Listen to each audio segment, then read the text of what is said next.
IRGC അവകാശപ്പെടുന്ന ഒരു വാർത്തയാണ് പുറത്തേക്ക് വന്നിട്ടുള്ളത്. ഒരുപക്ഷെ നമ്മൾ ഇത്രയൊക്കെ ഉള്ളൂ അമേരിക്ക എന്ന് കരുതുന്ന രൂപത്തിലാണ്. അമേരിക്കയുടെ രണ്ടാമതൊരു കപ്പൽ കൂടി അറ്റാക്ക് ചെയ്തിരിക്കുന്നു എന്നാണ് IRGCയുടെ വശം പറയുന്നത്.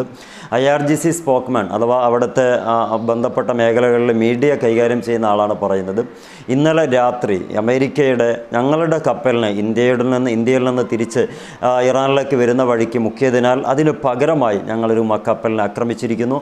ബാലിസ്റ്റിക് മിസൈൽ കൊണ്ട് കേടുപാടുകൾ എന്ന് പറയുന്നില്ല, കേടുപാടുകൾ സംഭവിപ്പിക്കാൻ ഞങ്ങൾക്ക് സാധിച്ചിരിക്കുന്നു എന്ന് IRGCയുടെ സ്പോക്മാൻ പറയുന്നുണ്ട്. അതിൻ്റെ ചിത്രങ്ങളും അവ്യക്തമായിട്ടുള്ള സാറ്റലൈറ്റ് കപ്പലിൻ്റെ ഓരോ രേഖാചിത്രങ്ങളൊക്കെ പുറത്തുവിട്ടിട്ടുണ്ട്. അതിൽ നിന്ന് മനസ്സിലാക്കാൻ പറ്റുന്നത് തിരിച്ചടി എന്ന രൂപത്തിൽ തന്നെയാണ് ഇറാൻ ഇപ്പോൾ പൊരുതിക്കൊണ്ടിരിക്കുന്നത്. ഇറാൻ്റെ ഏറ്റവും പ്രധാനപ്പെട്ട സംവിധാനം എന്ന് പറയുന്ന മിസൈൽ മാത്രമാണ്. അത് നമുക്കെല്ലാവർക്കും അറിയാം. ആ മിസൈലിനെ തടഞ്ഞു നിർത്താൻ പറ്റാതെ കപ്പലുകളാണെങ്കിലും മറ്റ് സംവിധാനങ്ങളാണെങ്കിലും അസറ്റുകളാണെങ്കിലും എല്ലാ അർത്ഥത്തിലും ധൈര്യമായിട്ട് പ്രതിരോധിക്കാനും അങ്ങേയറ്റം എങ്ങനെയൊക്കെ വേദനിപ്പിക്കുന്ന മറുപടി കൊടുക്കാൻ പറ്റുമോ ആ ലെവലിൽ കൊടുത്തുകൊണ്ടിരിക്കുന്ന ഒരു ഇറാൻ്റെ ചെറുത്തുനിൽപ്പാണ് നമ്മളിപ്പോൾ കണ്ടുകൊണ്ടിരിക്കുന്നത്.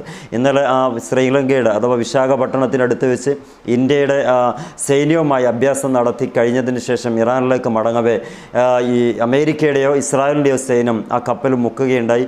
അതിന് പ്രതികാരം മണിക്കൂറുകൾക്ക് ശേഷം അമേരിക്കയുടെ കപ്പൽ എല്ലാവിധ പ്രതിരോധങ്ങളെയും മറികടന്നുകൊണ്ട് മിസൈലിനെ കപ്പലിലേക്ക് അടിച്ചു കയറ്റാൻ പറ്റിയെന്ന് പറയുന്നത് ഇറാൻ്റെ വലിയ ഒരു മുന്നേറ്റം തന്നെയാണ്. അതാണ് IRGC അത് വളരെ വലിയ രൂപത്തിൽ വാർത്താ പ്രാധാന്യത്തോടുകൂടി പുറത്തേക്ക് വിടുന്നത്. അതിൽ പ്രത്യേകിച്ച് ഇവർ പറയുന്നത് ഞങ്ങൾ എവിടത്തോളം എത്തുമെന്നുള്ളത് ഞങ്ങൾക്ക് തന്നെ അറിയില്ല. അതാണ് അതിൻ്റെ ഒരു അവ്യക്തമായി കിടക്കുന്ന കാര്യം. അഥവാ അവരുടെ ആവനാഴിയിലുള്ള മുഴുവൻ മിസൈലുകളും ഉപയോഗിച്ച് തീരുന്നത് വരെ ഞങ്ങളെ അടുക്കി ഭരിക്കാൻ കഴിയില്ല. എന്നാൽ ഞങ്ങളുടെ ആയുധങ്ങളൊക്കെ തീരുന്ന മുറക്ക് നിങ്ങൾ ഓരോരുത്തരും തീരും. അത് നല്ലൊരു സ്റ്റേറ്റ്മെൻറ്റാണ്. കാരണം അദ്ദേഹം പറയുന്നത് ലക്ഷക്കണക്കിന് ഞങ്ങൾ നിർമ്മിച്ച് വെച്ചത് ഇസ്രായേലിൻ്റെ ജൂതന്മാരുടെ മേലിലും അമേരിക്കയുടെ അസറ്റിൻ്റെ മേലിലും പ്രയോഗിക്കാൻ വേണ്ടിയാണ്.